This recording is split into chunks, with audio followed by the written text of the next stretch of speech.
Segunda lengua para poblaciones indígenas y sordas creados en Colombia. Sí, entonces repito, nuestra presentación de hoy es titulada Materiales didácticos de español como segunda lengua para poblaciones indígena y sorda creados en Colombia. La ponente, tenemos una ponente de lujo hoy, es la profesora Viviana Nieto del Instituto Caro y Cuervo. Ella es licenciada en lenguas extranjeras de la Universidad Pedagógica Nacional, magíster en lingüística española del Instituto Caro y Cuervo de Colombia, máster en lexicografía hispánica de la Universidad de León y la Real Academia Española, y estudiante de doctorado de traductología, traducción profesional y audiovisual de la Universidad de Alicante. Tiene 20 años de experiencia como profesora de lenguas, es docente e investigadora del Instituto Caro y Cuervo hace 15 años, donde coordina la maestría de español en español como lengua extranjera y segunda lengua y los programas de educación continua de profesores de L y L2.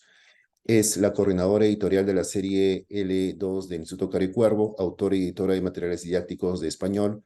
Sus áreas de interés investigativo son la enseñanza del léxico y la gramática. Damos entonces la bienvenida a la profesora Viviana Nieto. ¿Cómo estás? Buenos días, Viviana. Bienvenida a este webinar. Bueno, buenos días. Para mí es un gusto compartir este espacio con mis queridos colegas peruanos y especialmente con mis colegas de la Asociación Peruana de Profesores de Español. Y quiero agradecerte muy especialmente, Roberto, por coordinar este evento que llevamos ya preparando varios meses y bueno, por fin llegó el día. Entonces, pues les voy a hablar de qué hacemos en el Instituto Caro y Cuervo en cuanto a materiales, a producción de materiales didácticos para segunda lengua, como ya les anunció Roberto. Y para nosotros, segunda lengua, eh, en este momento es enseñanza de español a las comunidades indígenas y a la comunidad sorda. En Colombia, digamos, no hay una migración sistemática de extranjeros no hispanohablantes. La única migración grande que hemos tenido en Colombia es la migración de los venezolanos, pero pues no tenemos problemas de comunicación graves, pues porque ellos hablan español, pero a Colombia no han emigrado, por ejemplo, grupos grandes de no hispanohablantes, por ejemplo, para considerar la segunda lengua como española, inmigrantes, como pasa en otros países hispanohablantes, o por ejemplo, hablantes de herencia, ¿no? Entonces, no, para nosotros, por eso digo que en este momento, español como segunda lengua es enseñanza de español para las comunidades indígenas y la comunidad sorda. Tal vez en algunos años llegue una migración grande de no hispanohablantes que nos empuje también a pensar que segunda lengua puede estar dirigida a otros públicos dentro de Colombia, ¿no? Entonces, en este momento esa es la situación y por eso esos son los materiales que hemos producido. Bueno, entonces les voy a mostrar una presentación que preparé.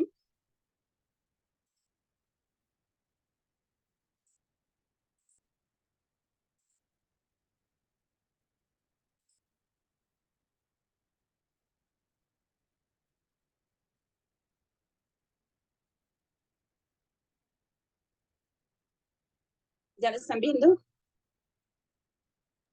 Sí. Sí, bueno. Sí. Entonces, bueno, quiero comenzar por recordarles que el Instituto Caro y Cuervo pues, es una institución pública adscrita al Ministerio de las Culturas de Colombia, que desde el 2010 lidera los procesos de enseñanza-aprendizaje de español como lengua extranjera y segunda lengua en Colombia. El instituto tiene 81 años de historia y es muy reconocido especialmente por el estudio en español, en lengua española y de la literatura hispanoamericana, pero desde el 2010 estamos realizando investigaciones en enseñanza de español a extranjeros, indígenas y sordos también, por encargo del gobierno nacional.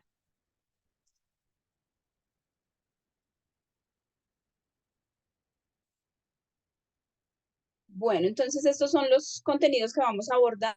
Vamos a ver por qué crear materiales didácticos de español como segunda lengua para indígenas y sordos, de dónde surge esta necesidad y qué materiales de español como segunda lengua existen. Y me refiero pues a los que hemos creado en el instituto. Es posible que existan otros que seguramente si existen pues tienen muy poca difusión, desafortunadamente, pero pues yo me voy a encargar de hablar de los del Instituto Caro y Cuervo. Entonces, primero vamos a hablar de la necesidad de crear materiales para indígenas y sordos. Entonces, a 2023, en Colombia hay una población total de 52.156.254 habitantes. De ese 100%, 3,6% es población indígena, es decir, 1.905.617, o población que se reconoce indígena, es muy importante aclararlo. Mientras que la población sorda equivale aproximadamente a 500.000 personas, que serían el 0,95% de la población.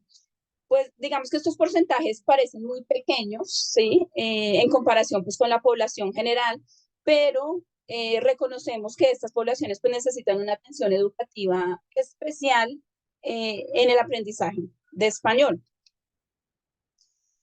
¿Qué rasgos comparten las comunidades indígenas y la comunidad sorda en Colombia? Entonces, pues son grupos minoritarios, ¿no? Lo cual también hace que sean minorías lingüísticas inmersas en la cultura colombiana hispanohablante. Entonces, pues ya vimos las cifras, es evidente que son grupos minoritarios, también sus lenguas son minoritarias, ¿sí?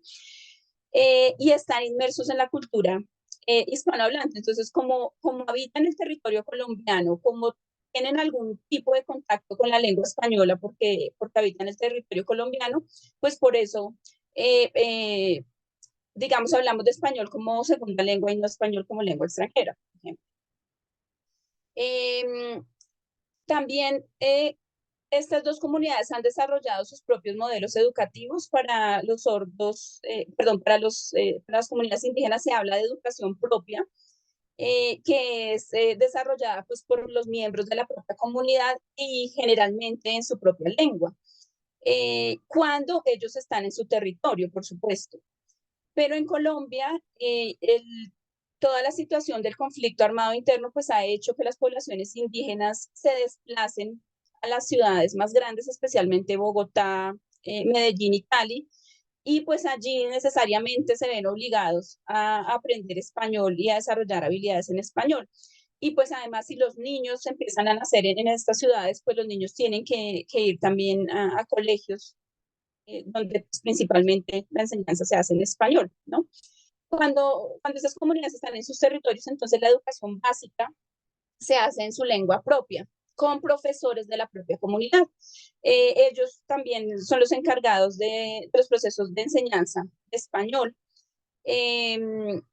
Pero como les digo, digamos, en este momento tenemos dos realidades que son las comunidades que están todavía en sus territorios o que han logrado regresar a sus territorios y las comunidades que están en las ciudades más grandes que se ven, digamos, más obligadas a aprender español pronto. Y para la comunidad sorda se ha desarrollado un modelo educativo que se llama educación bilingüe y bicultural para sordos, se conoce con esta sigla, y pues este modelo educativo defiende que los niños deben primero aprender lengua de señas desde muy pequeños y luego y aprender luego español, ¿no? También pues a una edad temprana.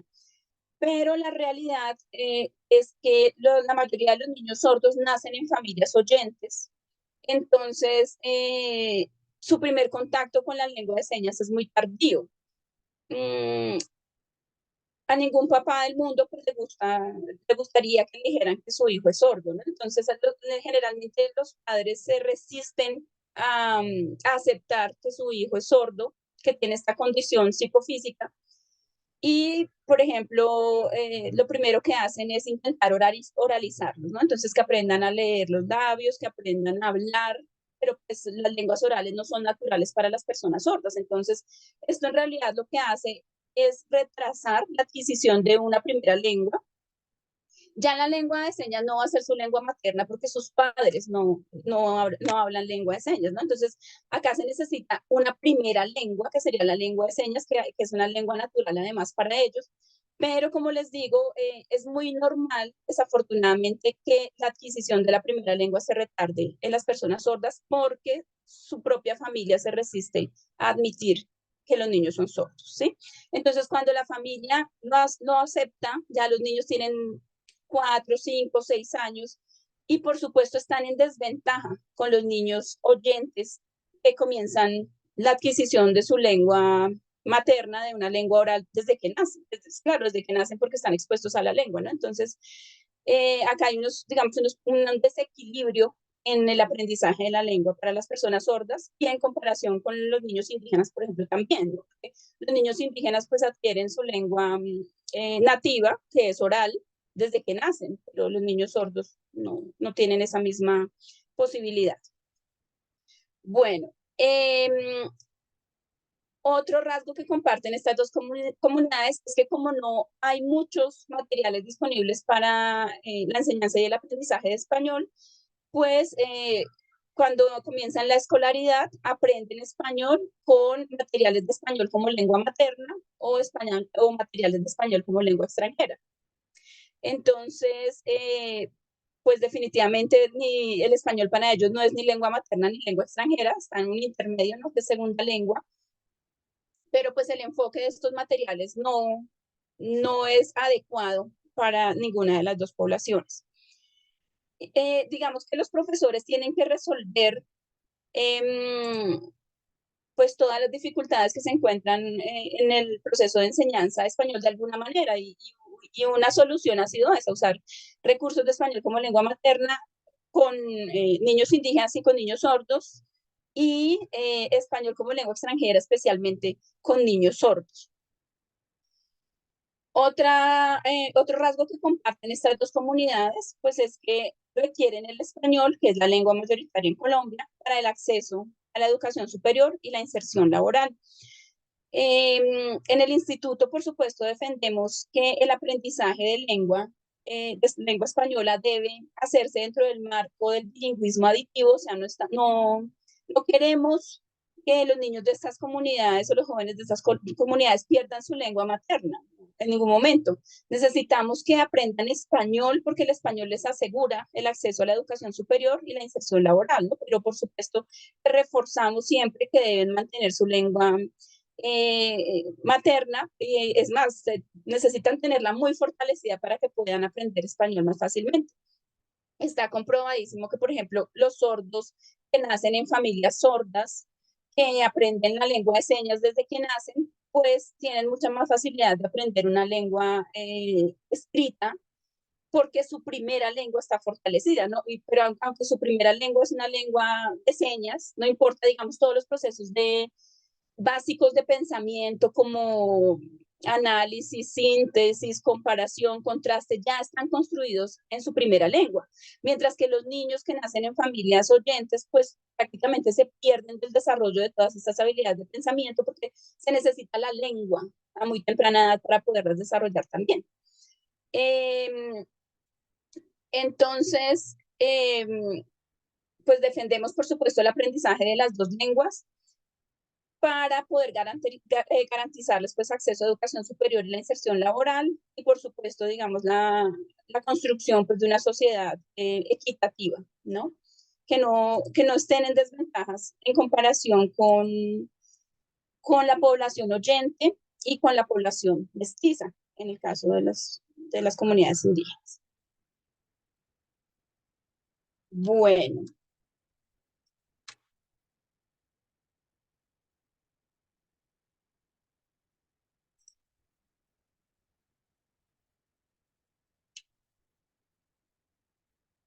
Ahora tenemos algunos rasgos diferenciadores de las comunidades indígenas y la comunidad sorda en Colombia. Entonces, el primer rasgo diferenciador es el territorio. Cuando pensamos en comunidades indígenas, generalmente las asociamos a un territorio en Colombia, ¿no? Pero por supuesto que a los sordos no los asociamos con un territorio, los sordos no tienen un territorio donde vivan en comunidad. Es más, la sordera es una condición invisible que no es fácil de detectar, ¿no? Hasta que yo no interactúe con la persona no puedo saber si es sorda. Por ejemplo, en el bus podemos encontrar, puede haber muchas personas sordas y no lo detectamos porque no es una condición que sea visible, ¿no? Entonces, una diferencia grandísima entre estas dos comunidades es el territorio, que además es un elemento importantísimo cultural para, por ejemplo, las comunidades indígenas. Pero, como les decía, en Colombia, todas las consecuencias del conflicto armado interno pues han hecho que estas comunidades indígenas también pierdan el territorio. Y su territorio ahora es un territorio desconocido que está en las ciudades, generalmente en lugares marginales de la ciudad. Y bueno, eso causa un efecto también, por supuesto, en la percepción de la cultura mestiza y en la percepción de la lengua occidental, en este caso en el español, ¿no? Y como les decía, pues a los sordos no los podemos identificar por un territorio. Pues los sordos viven a lo largo de Colombia, en toda Colombia hay personas sordas. Y esto, digamos, también hace que la lengua de señas colombiana pues no sea unitaria, porque prácticamente, aunque sí hay rasgos, por supuesto, parecidos, pues cada ciudad o cada población tiene una lengua de señas con rasgos diferentes. Bueno, como pasa en español, ¿no? También el español de Colombia no es uniforme en toda Colombia. El español de Colombia tiene rasgos generales que compartimos en todo el territorio, pero también, digamos, cada población tiene unas características específicas, pues esto pasa también con la lengua de señas colombiana. Además, las lenguas de señas son muy diferentes entre los países, ¿no? Como los sordos, como les digo, no están agrupados territorialmente, pues entonces tienen menos contacto entre ellos. Afortunadamente ahora con la tecnología y las redes sociales, pues tienen mucho más contacto que antes. Los sordos son usuarios aficionados de las redes sociales y esto también ha hecho pues que puedan socializar con sordos de otras partes del país y con otras partes de otras partes del mundo. Otra diferencia entre las dos comunidades es que pues hablamos de cultura oyente y de cultura sorda. Entonces, las comunidades indígenas pues hacen parte de la cultura oyente, mientras que los sordos hacen parte de la cultura sorda, ¿no? Hay algunos rasgos, por supuesto, culturales que se desarrollan a partir de la modalidad de la lengua, que es el siguiente criterio precisamente, ¿no? Entonces, las lenguas indígenas pues son lenguas orales y las lenguas de señas son lenguas visoespaciales. Entonces, la modalidad de las lenguas también hace que se desarrolle una cultura oyente y una cultura sorda. No sé, cosas tan simples como cómo celebrar algo que nos alegra mucho, ¿no? Entonces, los oyentes, cuando estamos muy contentos, que sentimos que tenemos que celebrar algo, pues lo que generalmente hacemos es aplaudir, ¿no? Los sordos también aplauden, pero de otra forma, pues porque el sonido no tiene mucho sentido para ellos, ¿no? Entonces, pues mientras nosotros aplaudimos golpeando las palmas, por ejemplo, celebramos golpeando las palmas, los sordos en Colombia aplauden o celebran de esta forma, ¿no? Entonces, la modalidad de la lengua pues hace que las culturas sean diferentes y desarrollen necesidades diferentes. Y esto no solo tiene que ver con cuestiones lingüísticas, sino con cuestiones culturales, por supuesto. Otra diferencia entre las dos comunidades es el nivel de desarrollo de la lengua materna o de la primera lengua. Como les decía, entonces, los niños indígenas, los niños de las comunidades indígenas, pues no tienen problema con el desarrollo de su lengua materna o su primera lengua. Bueno, si son niños oyentes, por supuesto, también hay niños indígenas sordos. Pero si son niños oyentes, pues no tienen ninguna dificultad en el acceso de, de la lengua nativa, ¿no? De la lengua indígena de su comunidad.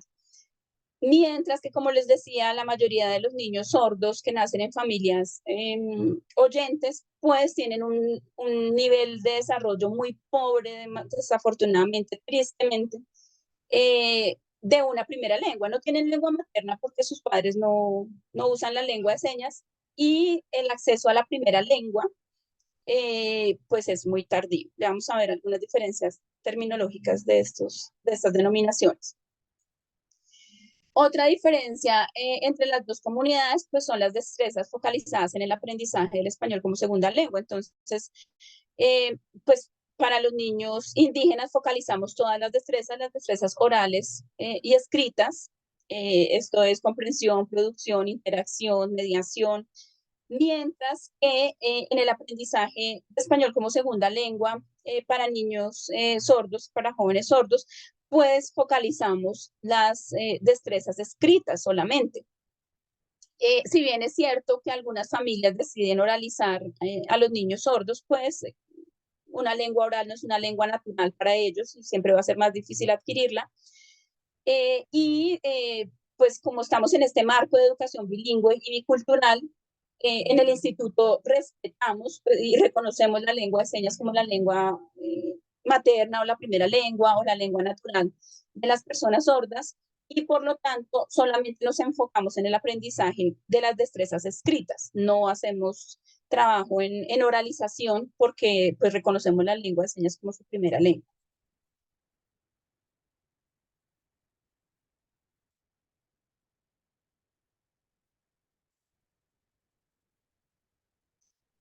Acá puse algunas distinciones de estos 4 conceptos que me parecen importantes, tomando como referencia al profesor uruguayo Leonardo Peluso, que trabaja con personas sordas en Uruguay.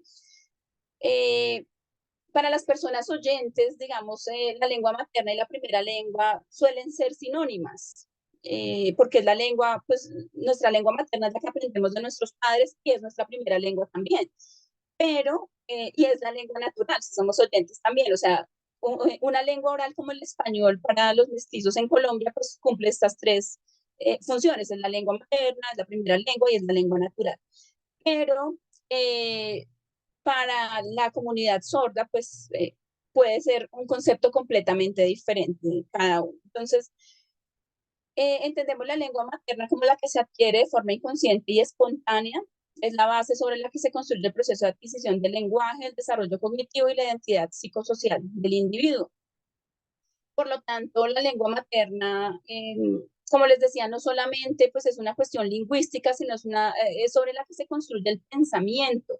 Si no se adquiere pronto, entonces habilidades generales del pensamiento, como les decía, como el análisis, la síntesis, el contraste, la comparación, pues también se van a demorar en desarrollarse y no se van a desarrollar en el mismo nivel, porque se necesita, digamos, que se desarrolle muy pronto en los niños para que se desarrolle de manera adecuada. La primera lengua puede coincidir con la materna en los casos de bilingüismo inicial. Entonces, pues esto pasa generalmente con las personas oyentes, para los que la lengua materna y la primera lengua es la misma, y también con los sordos que nacen en familias sordas. Entonces, por supuesto, la lengua de señas sería su lengua materna y también su primera lengua. Aclara aquí el profesor Peluso, en los otros casos puede aprenderse primero como segunda lengua y llegar a dominarse con niveles próximos a los de los hablantes nativos. Está ligada a la competencia, nivel de dominio, y a la función, contextos y frecuencia de uso. La lengua natural es aquella cuyo canal no presenta obstáculos a los hablantes de acuerdo con sus características fisiológicas. Canal gesto visoespacial para los sordos y auditivo para los oyentes. Puede ser adquirida sin necesidad de instrucción formal.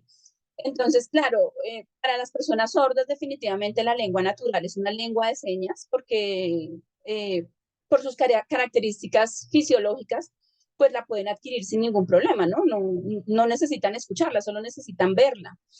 Y mientras que para las personas oyentes, pues la lengua natural son las lenguas orales, porque pues las adquirimos a partir del canal auditivo y de manera inconsciente además. Cuando ya sabemos la lengua, nuestra lengua, pues cuando somos conscientes de que sabemos nuestra lengua, pues ya la sabemos, ¿no? Entonces,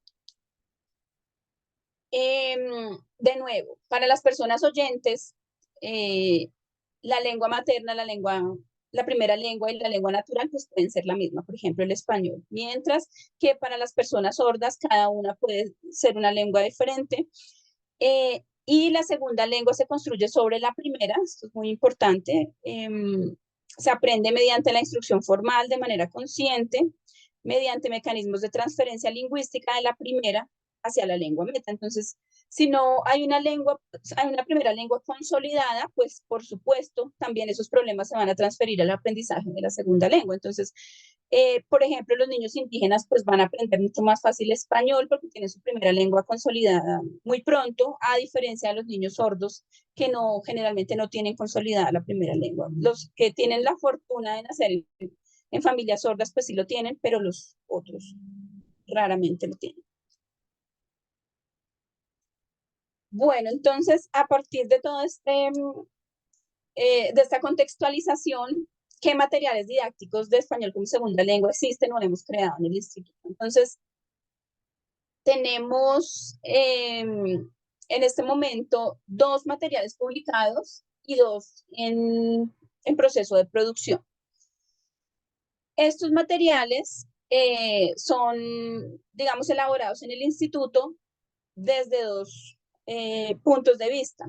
Entonces, los primeros son productos de investigación de la maestría en enseñanza de español como lengua extranjera y segunda lengua, que creamos los profesores de la maestría del instituto como productos de las investigaciones que hacemos cada año. Cada año los profesores conducimos una investigación diferente, puede ser individual o grupal, y el producto pues puede ser un material de enseñanza, un manual de enseñanza. Y otro origen de los materiales didácticos es la beca Instituto Caro y Cuervo de Creación de Materiales Didácticos para la Enseñanza de Español como Lengua Extranjera y Segunda Lengua, que se ofrece dentro del Programa Nacional de Estímulos del Ministerio de las Culturas y que otorga un estímulo monetario a profesores de español colombianos, es una condición, deben ser colombianos, residentes o no residentes en Colombia, y este estímulo pues es para que desarrollen un material con unas características que establecemos desde el instituto, también establecemos la población, por ejemplo, este año la beca está dirigida a extranjeros, a indígenas, a sordos, los primeros años siempre estuvo dirigida a extranjeros y en las últimas convocatorias la hemos dirigido a comunidades sorda a la comunidad indígena. Por ejemplo, la de este año, la del 2023, está dirigida a la comunidad indígena, la del año pasado también, aunque estuvo desierta, y los 2 años anteriores estuvo dirigida a población sorda.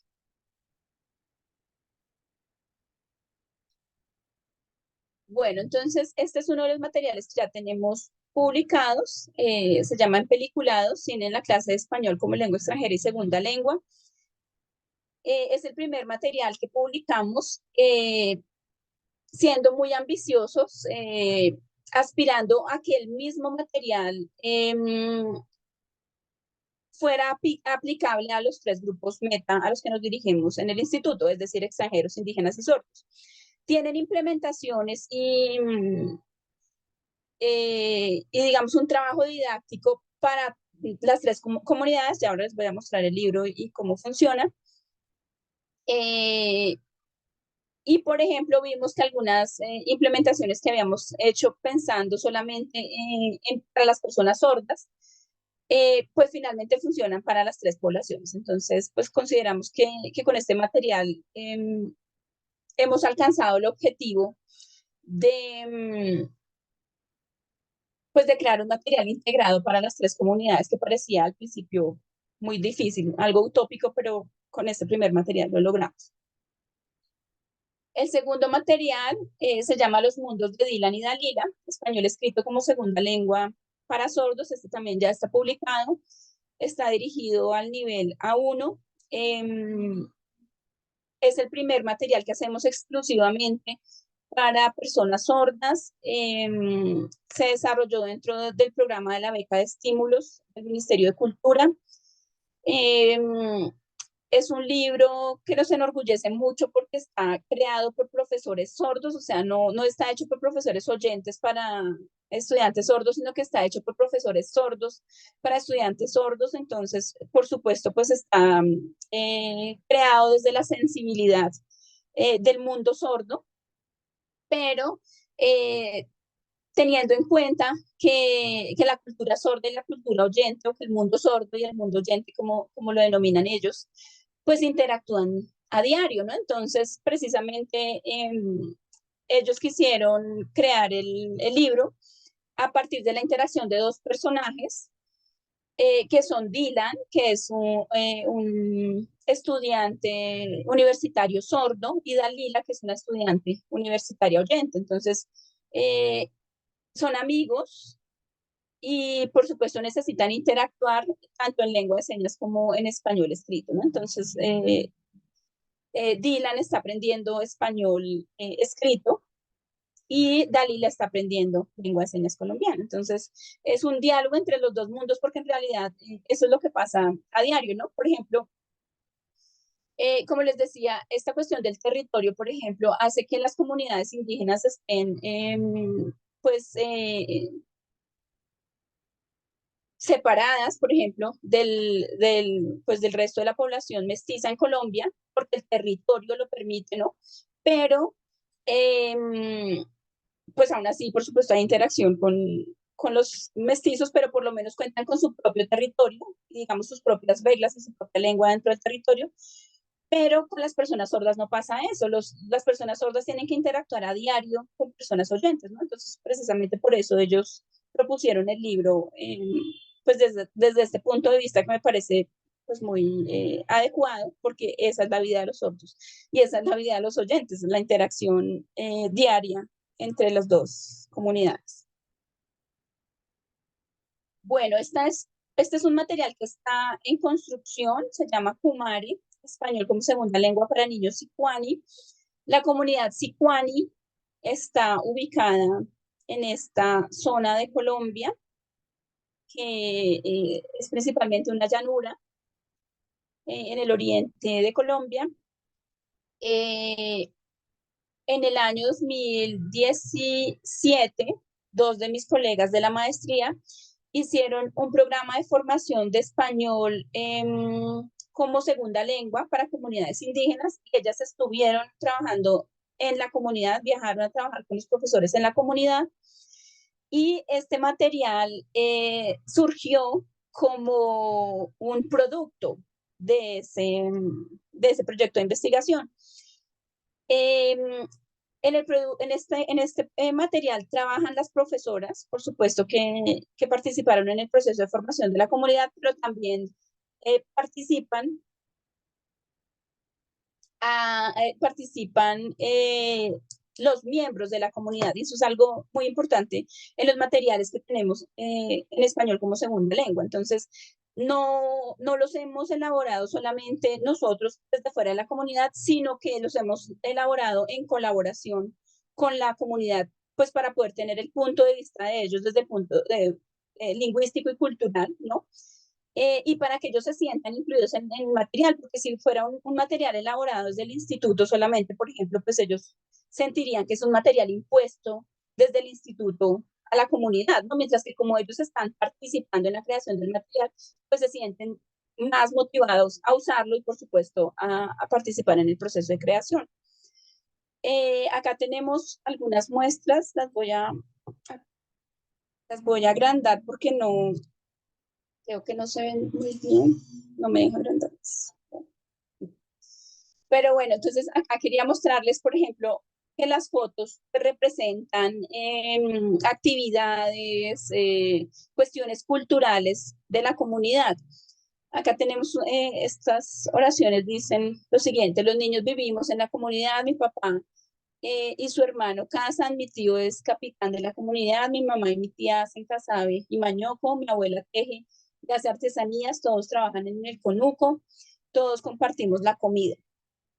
Eh, como les decía al principio, a veces se usan materiales de español como lengua materna en la enseñanza de español a estas comunidades, ¿no? Entonces, generalmente los referentes culturales que aparecen pues son los de las grandes ciudades, incluso de otros países, no solamente de Colombia, sino de otros países, que son muy ajenos a la cultura pues de estas comunidades, porque las personas que no han salido, por ejemplo, del territorio, pues desconocen las ciudades, otras ciudades de Colombia, no conocen otros países de Colombia, ¿no? Entonces de otros países del mundo, perdón. Entonces los referentes culturales pues les parecen demasiado ajenos, que no están dirigidos a ellos y no sienten ninguna conexión con los materiales, ¿no? Entonces, precisamente la idea de desarrollar materiales propios pues surge eh, de la intención de que se sientan más conectados con los materiales y más motivados a aprender español también. Acá esta segunda imagen muestra un proyecto, entonces las instrucciones dicen, escoger una artesanía por grupos, llevar los materiales para hacer la artesanía en clase, organizar un museo de artesanías, cada grupo describe su artesanía. Y las instrucciones están en infinitivo. Esta es una decisión, digamos, editorial, pero también didáctica que hemos tomado y también con el siguiente material que les voy a mostrar ahora, porque resulta que las comunidades indígenas en sus territorios suelen, los que hablan español suelen usar usted, no usan tú. Digamos que tú es una forma pues, que es urbana, ¿no? Una forma de tratamiento urbano. Para ellos, las personas que hablan español dentro de sus comunidades usan tú, usan usted, perdón. Pero los grupos que se han desplazado a las ciudades, pues han empezado a usar tú, porque pues lo escuchan, porque interactúan con personas que lo usan, ¿no? Entonces, una decisión que tuvimos que tomar al principio era, bueno, vamos a hacer las instrucciones tuteando o ustedeando. Entonces pensamos, si solo ustedeamos, entonces van a sentir que el material está solo dirigido a la comunidad en el territorio, pero si solo tuteamos, entonces las comunidades van a sentir que solo están dirigidas a las personas que están en las ciudades, ¿no? Entonces, una decisión que tomamos fue usar las instrucciones en infinitivo, digamos, para incluir a las dos poblaciones, tanto en el territorio como en las ciudades. Este es otro material que tenemos en desarrollo. Hasta hoy se llama Tane nos enseña español, pero es posible incluso que el nombre cambie. Durante el proceso de creación y edición de un libro, pues todo puede cambiar hasta última hora, hasta el título. Entonces, es muy posible que el nombre cambie, por eso lo puse acá entre paréntesis, pero el subtítulo se mantendrá, que es español como segunda lengua para niños se apidara, y los Seperara se ubican en esta parte de Colombia, en el suroccidente de Colombia. Incluso esta comunidad también se extiende hasta Ecuador. En Ecuador se conocen más como Epera que como Eperara, pero bueno, acá están extendidos en esta región. Las profesoras que están diseñando este libro, entonces, han trabajado con la comunidad en Bogotá. Esta comunidad alguna parte de esta comunidad está asentada en Bogotá, pues por las cuestiones del conflicto interno colombiano, pero también pensando en que el libro sirva para los niños que todavía permanecen en el territorio, pues entonces también adoptamos la decisión de usar las instrucciones en infinitivo para que tanto las personas en el territorio como en la ciudad se sientan incluidas y también las profesoras están haciendo todo el trabajo de creación y de, por ejemplo, de pilotaje del material con la comunidad. El material incluye audios en la lengua nativa y pues estos audios los graban miembros de la comunidad, ¿no? Estarán accesibles a través de códigos QR.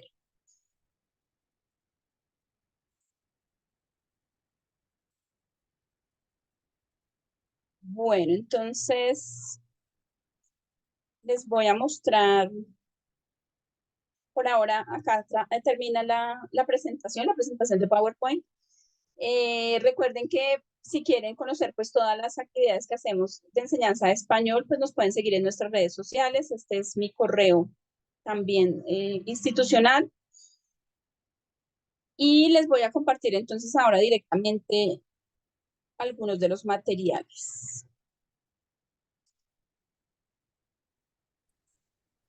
No, gracias, Viviana. Tenemos muchas preguntas por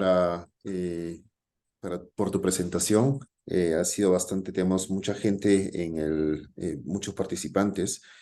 Una de las preguntas que he estado, la he visto y supongo que también la has visto, están preguntando justamente por los materiales, si dónde los pueden conseguir, si están impresos o... Ujú.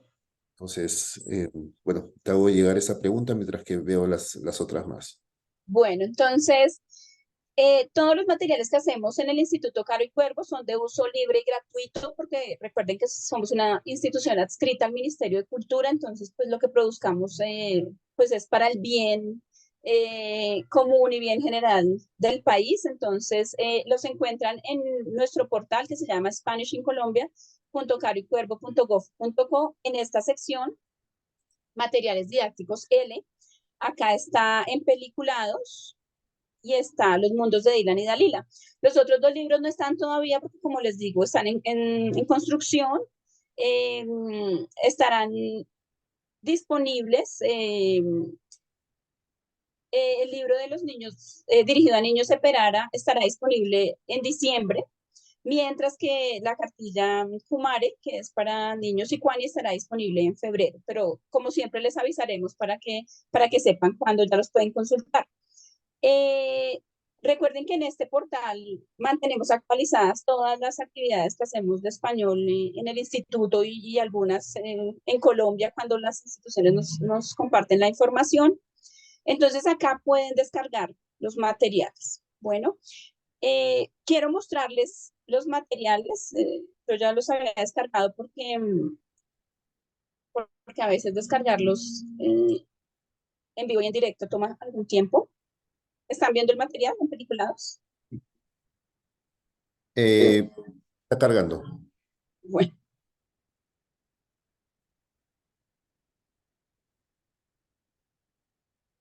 Aparece Universidad Externado de Colombia y la lista de materiales didácticos de L, pero todavía en peliculados, ¿no? bueno, un momento, voy a compartir de nuevo, entonces.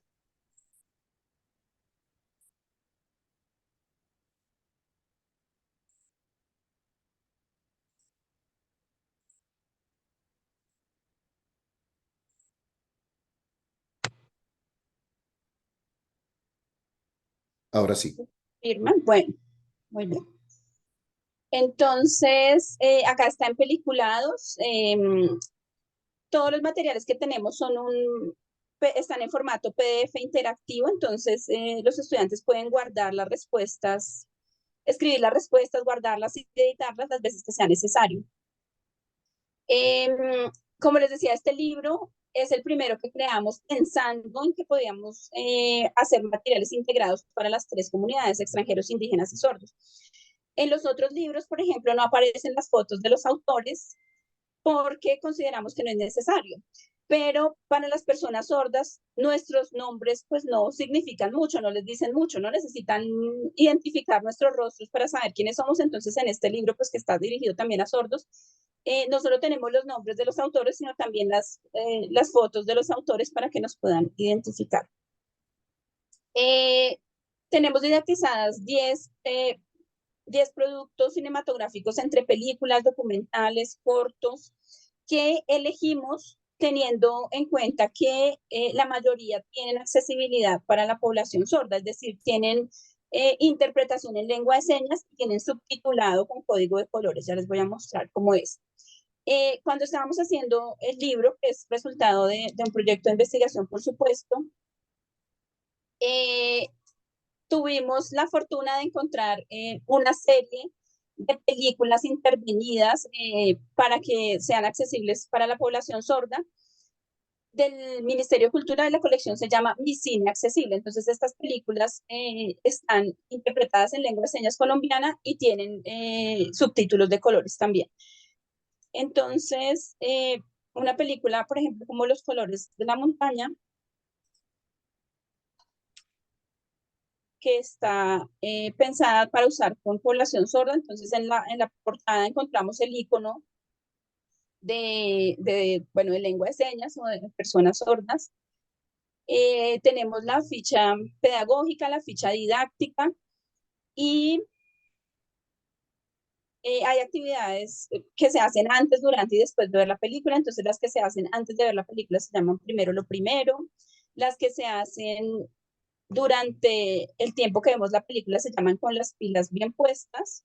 Y las que se hacen después de ver la película se llama el que entendió, entendió. Entonces, estos códigos de colores, como les decía, pues facilitan que las personas sordas puedan entender quién está hablando. Si una persona sorda ve el subtitulado de una película en un solo color, no sabe cuál personaje está hablando cada vez.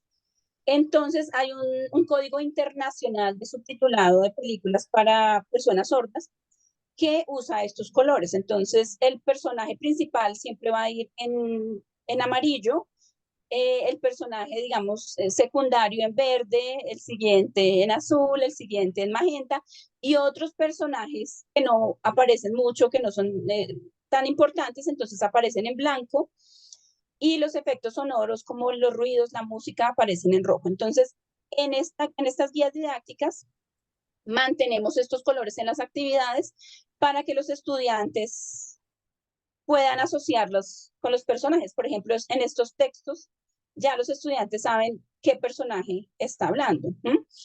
Eh, y hay unas instrucciones específicas que tienen el icono de lengua de señas y están resaltadas en amarillo, que están dirigidas a personas sordas. Entonces, por ejemplo, algo también acá que rescatamos de la cultura sorda es que los sordos no suelen usar su nombre, sino una seña que los identifica, ¿sí?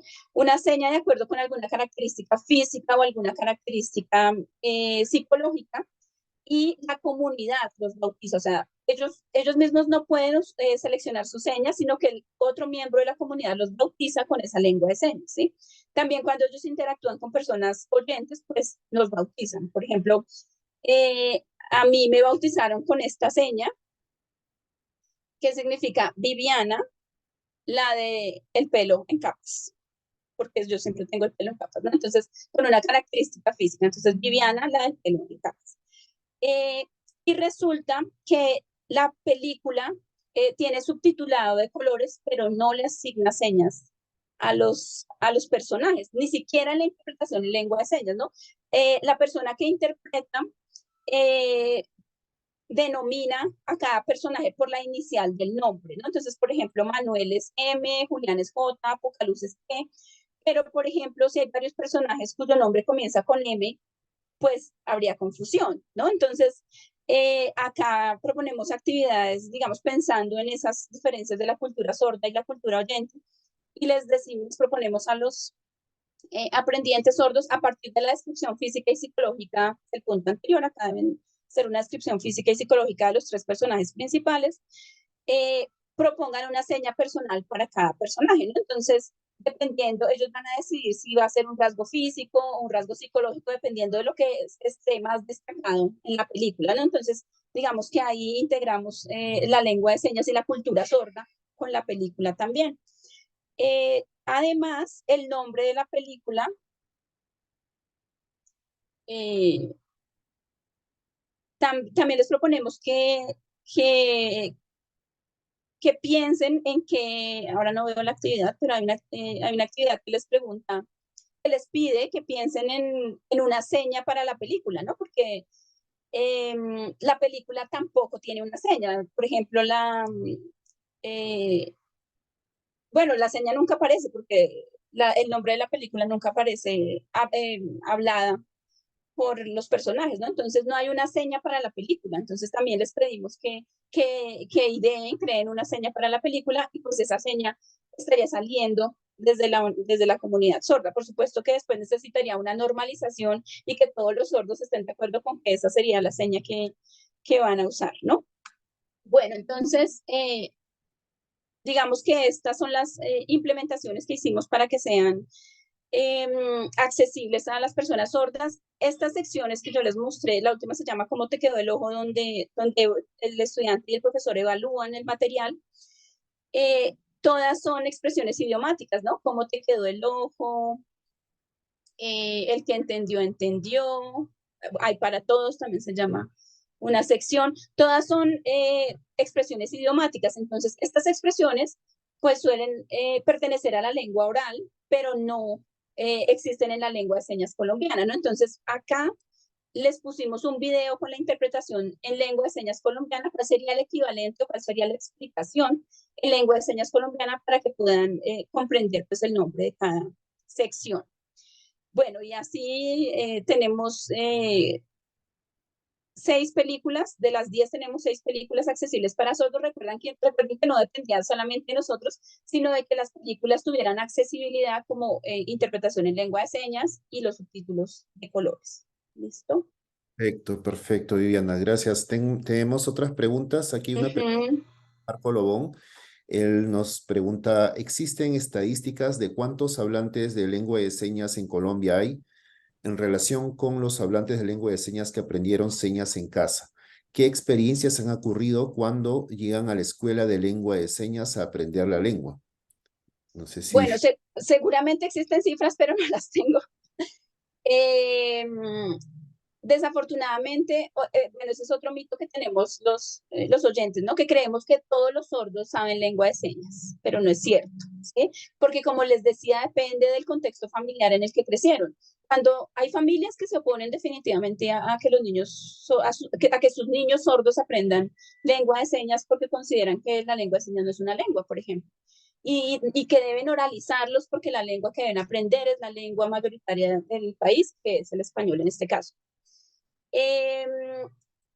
Yo creo que cada vez hay más sordos que hablan español, pero de estos 500.000, perdón, que saben lengua de señas, más sordos que saben lengua de señas, pero de estas 500.000 personas que digo que hay de población sorda en Colombia, no sé cuántas saben lengua de señas. Y por eso se habla de sordos señantes y sordos no señantes. Los sordos señantes pues son los que saben lengua de señas, sordos no señantes son los que están solamente oralizados o que no tienen ninguna lengua, que es mucho peor, ¿no? ¿Y cuáles son los resultados o cuáles son las actitudes de los sordos con el acceso al español? Por ejemplo, cuando ya comienza su proceso de escolarización, pues como les decía, los sordos que saben lengua de señas, que aprenden lengua de señas muy pequeños, porque la aprendieron en su casa o sus padres entendieron, sí, mi hijo es sordo y necesita aprender lengua de señas muy pronto, pues tienen procesos de adquisición de español mucho más fáciles y más naturales, ¿sí? Mientras que los sordos que no aprenden lengua de señas a edad temprana, pues desafortunadamente tampoco aprenden español en niveles, digamos, satisfactorios, ¿sí? Pues por supuesto que como viven en un territorio colombiano, están expuestos, por ejemplo, pues a la publicidad, hay palabras que reconocen muy fácilmente, ¿no? Pero no, pues por ejemplo, no pueden escribir un texto o no pueden leer un texto completo, ¿sí? Siempre que hayan tenido acceso a la lengua de señas de manera temprana, sean hijos de familias sordas o familias oyentes, pues van a tener mejores resultados en el aprendizaje de la lengua escrita. Qué interesante, o sea, al saber ser señante en lengua de señas no solamente es un derecho propio de poder utilizar su propia lengua natural, sino que también va a servir para la adquisición del castellano. Claro, así es, porque aprendemos otra lengua sobre la base de nuestra primera lengua. Eso es inevitable. Bueno, aquí hay una pregunta de Anet Vera. Dice, el profesor de español como lengua extranjera para enseñar, supongo, a poblaciones sordas, ¿necesita saber lengua de señas? Sí, un profesor de lengua extranjera, bueno, yo pienso que debe ser un profesor de lenguas, no necesariamente de lengua extranjera, ¿no? Los profesores que enseñan español a sordos no suelen ser profesores de español como lengua extranjera, sino suelen ser, por ejemplo, profesores de español, profesores de básica primaria en general, no profesores de otras áreas, no necesariamente de lenguas, que es también un problema en Colombia. O sea, no existe formación a nivel de grado, a nivel profesional, para profesores de sordos, ¿sí? Se forman en otras áreas y finalmente, pues por su trabajo terminan siendo profesores. Por ejemplo, son educadores especiales, son psicopedagogos, son etnoeducadores, pero no son profesores de español como segunda lengua. Y por supuesto, dentro de las asignaturas que deben impartir está el español. Esto es un problema, por supuesto, porque no están formados inicialmente en enseñanza de lenguas y mucho menos de segundas lenguas. Y en este momento, por ejemplo, en Colombia, el único programa que hay, que es nuestra maestría, pues está en nivel posgradual, no en nivel profesional, ¿no? Entonces ya tiene que ser un grado más avanzado para que accedan a esta formación. Correcto, correcto, sí. Y, Ah, bueno, y quiero aclarar, sí, es importantísimo que los profesores que enseñan español a sordos sepan lengua de señas porque con los sordos hay que hacer mucho más énfasis en las cuestiones contrastivas. Si con los estudiantes extranjeros hacemos énfasis en las cuestiones contrastivas, pues con los sordos tenemos que hacerlas mucho más por la modalidad de la lengua, porque no estamos hablando de dos lenguas orales, estamos hablando de una lengua oral y una lengua visogestual o visoespacial. Entonces, por supuesto que es indispensable que los profesores sepan lengua de señas. y estaba pensando justo en cómo sería dar el input, porque además lo que estamos enseñando es a escribir en español, ¿verdad? A los hablantes, a los signantes, Claro, no estamos enseñándoles a a hablar. hablar, no. Así es. Bueno, tengo una pregunta de Giovanna Raico Morales. Dice, ¿cómo puedo aprender para enseñar español como segunda lengua a personas sordas? Bueno, creo que ya está respondida un poco la pregunta de Viviana. Y tengo la pregunta de Diego Márquez, también es miembro de APE. Él dice, profesora Viviana, agradezco su presentación sobre la enseñanza del español a las comunidades de lenguas indígenas. Estas tienen en común ser lenguas minoritarias frente al español, pero también las gramáticas de esas lenguas son distintas. En la preparación de materiales, ¿qué otros aspectos generales y específicos han encontrado en el diseño de metodologías? Así es.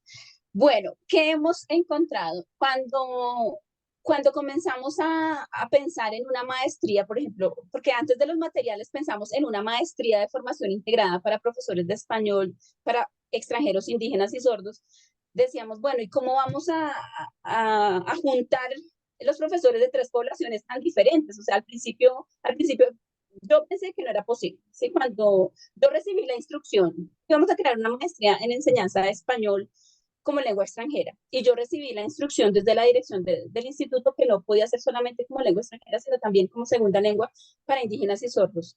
Y yo lo primero que dije es, no se puede, es imposible juntar las tres poblaciones, ¿sí?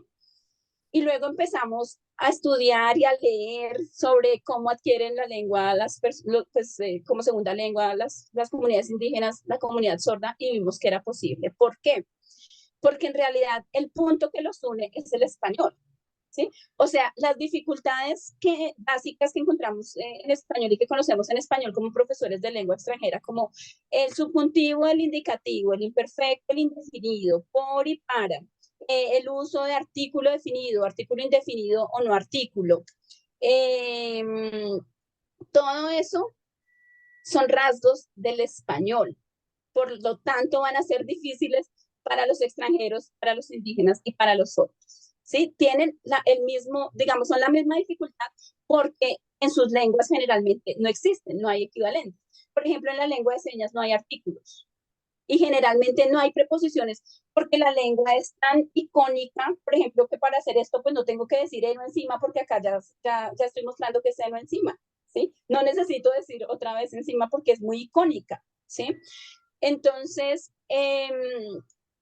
claro, vimos que a pesar de que las lenguas maternas de las tres poblaciones pues eran diferentes, en realidad se encontraban en el español, que es la lengua que están aprendiendo, y es lo mismo que pasa con los extranjeros, ¿no? O sea, independientemente de la lengua materna, los problemas del español son los de toda la vida. Imperfecto indefinido, subjuntivo, indicativo, preposiciones por y para. Bueno, entonces esos son los puntos en común que nos permitieron pensar en el mismo programa para la formación de profesores. De las tres poblaciones y las cuestiones culturales, por supuesto, también son diferentes, ¿sí? Por ejemplo, aunque los extranjeros, para los extranjeros, pues prácticamente todo es novedad cuando aprenden español, para los indígenas y los sordos, aunque habitan el territorio colombiano, pues como les dije, la cultura mestiza es diferente, la cultura oyente es diferente, entonces las cuestiones culturales también siguen siendo relevantes. Entonces, son las mismas cuestiones que son los mismos puntos que encontramos con la enseñanza de español para Correcto. extranjeros, ¿no?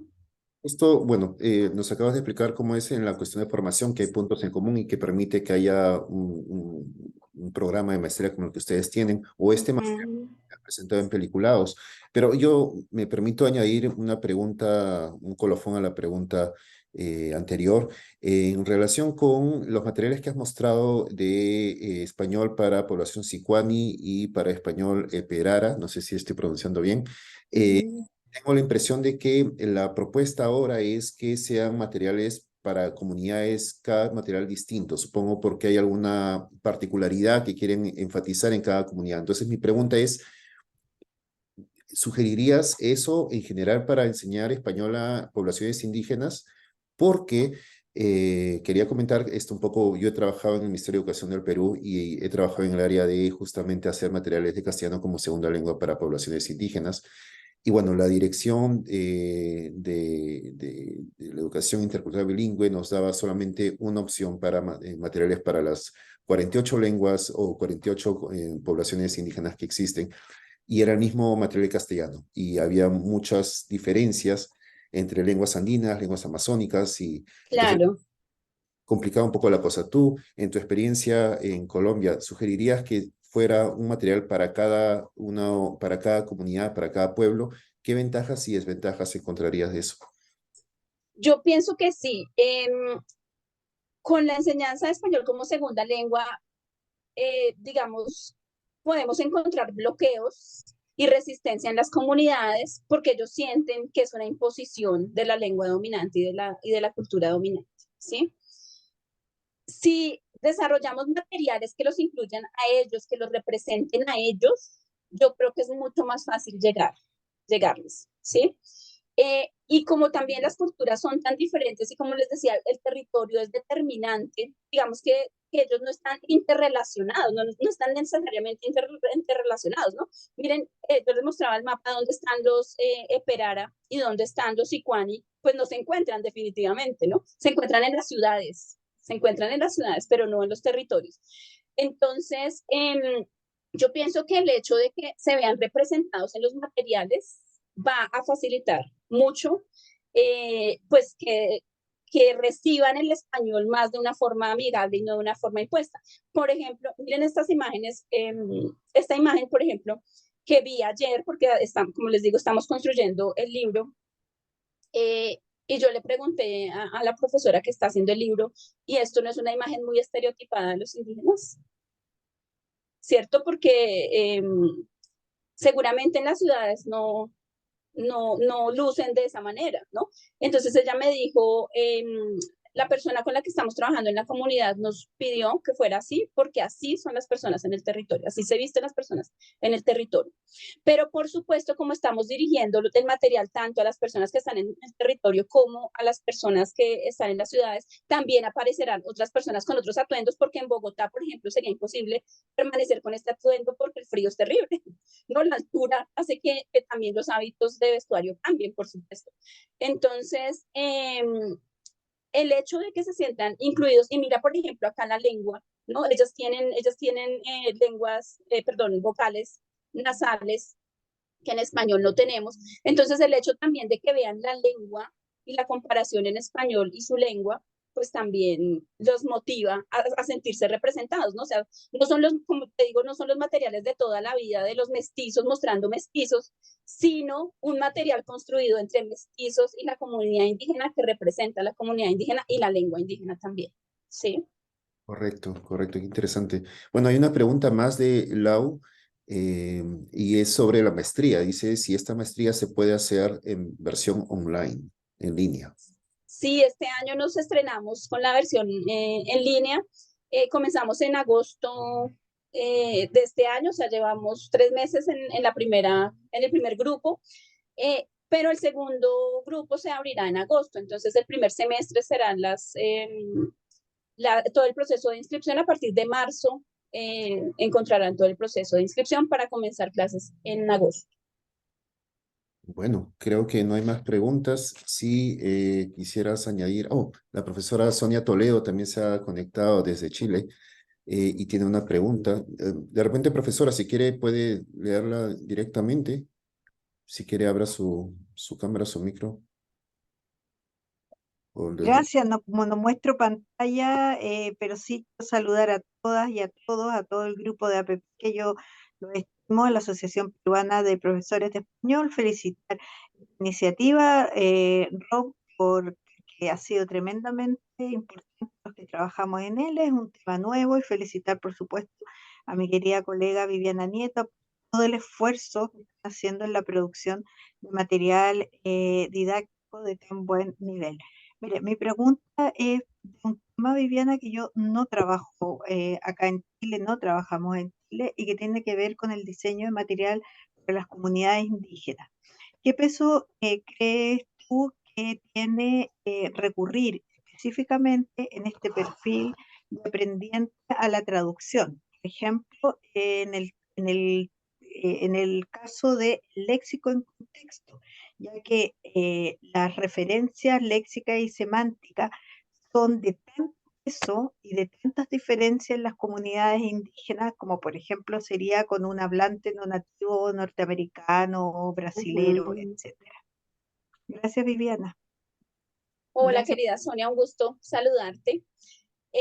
Sí, eh, pero mira que cada vez la traducción pedagógica se usa más, ¿no? En algún momento cuando comenzó el enfoque comunicativo a convertirse en boom, se crearon muchos mitos como debemos centrarnos en la gramática, no está prohibido usar la lengua materna de los estudiantes, lo que en realidad son mitos porque en ninguna parte dice eso, ¿no? Los profesores nos fuimos creando los mitos. Pero ahora, últimamente hay una tendencia de traducción pedagógica que está creciendo cada vez más y más y más, y es pues incluir la lengua materna de los hablantes, porque esto hace que también disminuya el filtro afectivo y los estudiantes se sientan más tranquilos y más cómodos con el aprendizaje del español, ¿no? No, el libro no propone, digamos, un ejercicio de traducción permanente, pero estas son las instrucciones que aparecen en todo el libro. Estos iconos muestran las actividades o las instrucciones principales del libro, ¿sí? Entonces, por eso aparece la traducción. Pero el libro no está todo traducido a la lengua, bueno, pues el vocabulario sí, para que encuentren equivalentes, pero el libro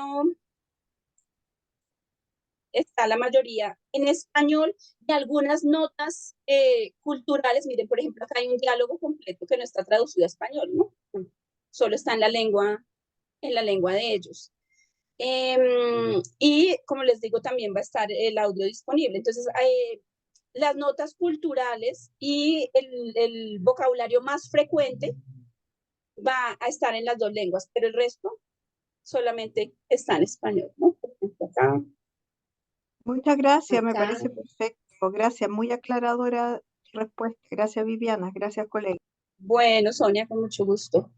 Profesora, hay una última pregunta de Diego que también es de APE. Dice, en las últimas décadas el grado de bilingüismo español-lengua indígena ha aumentado, sobre todo en la población infantil y adolescente. En ese sentido, ¿cómo se valora esta situación sociolingüística en la preparación de materiales? ¿A quiénes están dirigidos los materiales? ¿Población joven, adulta, mayor, monolingües, bilingües? Sí, los materiales que hemos hecho están dirigidos a niños bilingües, ¿sí? ¿Por qué insistimos en el bilingüismo? Porque el español es la lengua de acceso a la educación superior, ¿sí? Ellos tienen la educación básica en su lengua propia, pero si quieren acceder a la, lengua, a la educación superior, necesariamente deben manejar el español a nivel oral y a nivel escrito, ¿no? Entonces, por supuesto, porque esto les da oportunidades, pues, que conducen a la equidad entre los grupos culturales colombianos, ¿no? Perfecto. Bueno, un último comentario de Lau. Dice, gracias por la información, excelente iniciativa y mi valoración por todo este trabajo de gran relevancia social. Bueno, no sé si quisieras dar unas últimas palabras, Viviana, para tus oyentes que estamos aquí atentos a tu presentación. Bueno, pues si fueran profesores colombianos les diría que usen los materiales y me cuenten cómo les parece, pero bueno, como están dirigidos a comunidades específicas, pues los invito a que los revisen, a que también vean cómo estos materiales los pueden inspirar para crear sus propios materiales, porque por supuesto, pues en Perú y en cada país eh, hispanoamericano que tenga comunidades indígenas, pues las realidades van a ser diferentes. Miren que, por ejemplo, incluso el prestigio, ¿no? De las lenguas indígenas y de las comunidades indígenas no son iguales, ¿no? En Colombia, las lenguas indígenas desafortunadamente no tienen un prestigio el prestigio sociolingüístico que debería tener. Definitivamente el español es arrasador en comparación con las lenguas indígenas, ¿no? En cambio, en Perú, por ejemplo, pues las lenguas indígenas tienen mayor prestigio y también las comunidades indígenas están más empoderadas que en Colombia, desafortunadamente. En Colombia no están lo suficientemente empoderadas. Entonces, pues como las realidades son tan diferentes, pues seguramente los materiales también serán diferentes, ¿no? Pero digamos que lo que hacemos desde el instituto es un aporte a la didáctica, pues para que también les generen ideas a los demás profesores en otros contextos para que creen sus propios materiales. Perfecto, bueno, muchas gracias. Nos has dejado a todos con muchas reflexiones, muchas ideas. Por lo pronto a mí, yo quisiera comentar a mis jefes del Ministerio de Educación de Perú a ver si pueden convocarte a dar un taller para ellos. Y un poco Bueno, me encantaría, muchas gracias. y sería interesante además intercambiar experiencias con gente, bueno, de Cochabamba, la Universidad de San Simón, que también entiendo que tiene un programa de educación intercultural bilingüe, gente de Ecuador. ¿Cómo es que los países, Claro. no sé si en Argentina también están trabajando con lenguas, creo que he visto que están trabajando con lenguas indígenas como algunos inicios, no sé si en Chile también, la Y en profesora. Argentina son muy fuertes en la enseñanza española a sordos también. Y entonces quizás hacer un intercambio a nivel académico sobre experiencias en creación de materiales, que es creo lo que falta bastante. Pero bueno, Claro. un primer paso, te agradecemos nuevamente, Viviana. Y por favor voy a pedir a todos que prendan sus cámaras. Viviana, si dejas de compartir para tomarnos una foto, un screenshot. Eh, Bueno. si los que puedan encender sus cámaras para mostrarnos y tomarnos nuestra foto de, creo que es muy temprano, están, están preparados para la cámara. Ahí está Lau, Paolo, y alguien más. Marco, ahí está Marco del SILA y de la Academia Peruana de la Lengua y amigo de la universidad además. ¿Alguien más? Maritza, a Diego, que siempre nos sigue en los webinarios. ¿Alguien más para hacer ah, la foto? 5 segundos más, 4, porque se vayan peinando, 3. Ahí está Yasmín, hola Yasmín, desde Carolina, ¿no? Carolina del Norte. 5, 4, 3, Lorena, gracias. 3, 2, 1, bueno, entonces tomo la foto. 3, 2, 1 y sonrían. Listo. Bueno, muchas gracias a todos. Les invito al siguiente webinario que va a ser en noviembre sobre el webinario de APE, que va a ser sobre el uso de la inteligencia artificial en las clases de L. Así que Viviana, también estás invitada si quisieras Qué participar. bien. Está dictada por Sergio Troitiño, supongo que lo conoces, Claro, claro que sí. de difusión, con quien ya hemos tenido los acuerdos y vamos ya a empezar la publicidad para este taller, a este webinar. Bueno, muchas gracias a todos, muchas gracias especialmente a Viviana y a todos los presentes y estamos entonces en contacto para un siguiente taller, un siguiente webinario. Muchas gracias. Bueno, con mucho gusto. Hasta luego. Que estén muy bien.